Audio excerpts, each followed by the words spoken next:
साथियों, इनका गुजरात मॉडल अगर यही कहता है तो नहीं चाहिए हमें गुजरात का मॉडल, नहीं चाहिए हमें ऐसा फ्री का राशन। हमें अपने पैरों पे खड़े होने का अवसर चाहिए जो हमारे बाबा साहब दे के गए हैं।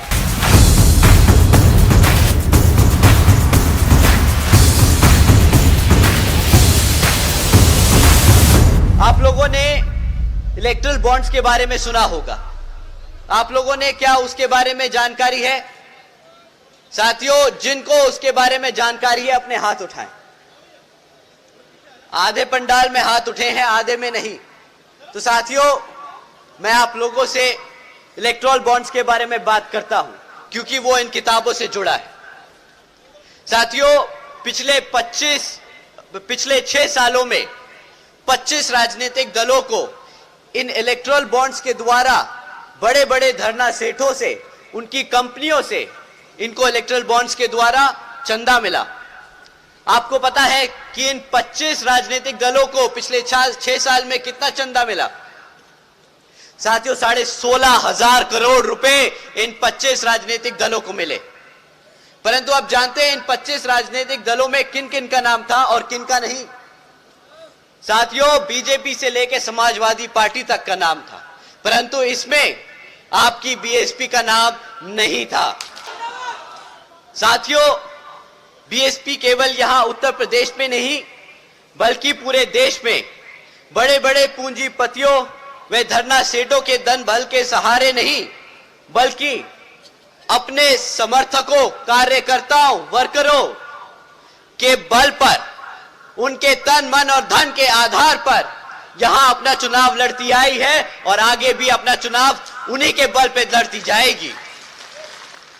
तो साथियों, बीएसपी का सच्चा कार्यकर्ता कभी भी किताब को अपना बोझ नहीं समझता। बीएसपी का सच्चा कार्यकर्ता उसको अपना कर्तव्य समझता है क्योंकि वो जानता है कि इसी किताब की वजह से बीएसपी का मूवमेंट, बाबा साहब का मूवमेंट, मान्यवर साहब की जिंदगी का मिशन आगे बढ़ता जाएगा। बीजेपी की सरकार के चलते हुए शिक्षा के नाम पर सिर्फ पेपर लीकों की खबरें आई हैं। आप लोग सब जानते हैं कि जब भी किसी भी सरकारी नौकरी के लिए एंट्रेंस टेस्ट होता है तो हमारे हजारों बच्चे, हमारे हजारों युवा साथी लाइन से लगाकर वो टेस्ट देने, मेहनत करने जाते हैं इस उम्मीद से कि उनको शायद टेस्ट में नंबर निकल आए, उनका कागज निकल आए तो शायद उन्हें नौकरी मिल जाए। परंतु जैसे ही टेस्ट खत्म होता है, कुछ दिनों बाद खबर निकली है कि भाई ये पेपर लीक हो गया, वो पेपर लीक हो गया, और उसके बाद सरकार को बहाना मिल जाता है, सरकार को बहाना मिल जाता है वो सारी नौकरियां रद्द करने का। साथियों, वो लोग बहाना ढूंढते हैं, आपको किसी तरह रोजगार न मिल पाए वो बहाना ढूंढते हैं। आप जानते हैं इन भाजपा के लोगों ने क्या नया स्कीम निकाला? इन्होंने नई स्कीम निकाली है कि आज ये लोग फख्र से बताते हैं कि 80 करोड़ से ज्यादा लोगों को ये मुफ्त में राशन की देने का काम कर रहे हैं। साथियों, केंद्र की सरकार के बड़े छोटे नेता सब लोग मंच पे खड़े होकर बड़े फख्र से कहते हैं कि मित्रों, हमने आज बीजेपी की सरकार चलते हुए 80 करोड़ से ज्यादा देशवासियों को मुफ्त में राशन देने का काम किया है। अब यहां पे कोई भी बच्चा, कोई भी बहन, कोई भी बड़ा बुजुर्ग, कोई भी युवा साथी ये समझ सकता है कि अगर 80 करोड़ से ज्यादा लोगों को मुफ्त में राशन लेने की जरूरत पड़ रही है तो उसके घर में ना कमाने का कोई साधन है, ना कोई काम करने का कोई रही है, तो उसके घर में ना कमाने का कोई साधन है, ना कोई काम करने का कोई तरीका है उसके पास। साथियों, इस बारी तमीज तहजीब से नहीं, इनसे बड़े खुल के बात कीजिए और इनसे पूछिएगा कि भाई अगर 80 करोड़ जनता इस देश की तुम्हारे फ्री राशन पे चल रही है तो तुमने पिछले 10 साल में क्या ही काम किया है? कहां है मेरा रोजगार, कहां है मेरी शिक्षा?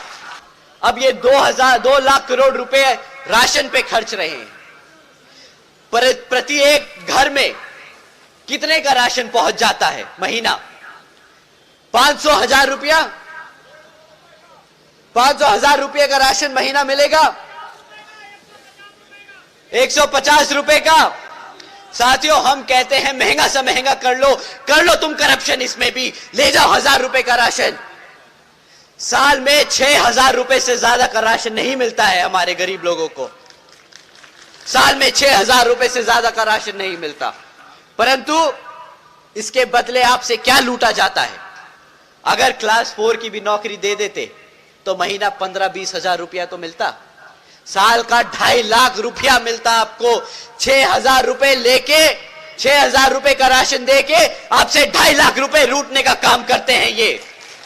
साथियों, इनका गुजरात मॉडल अगर यही कहता है तो नहीं चाहिए हमें गुजरात का मॉडल, नहीं चाहिए हमें ऐसा फ्री का राशन।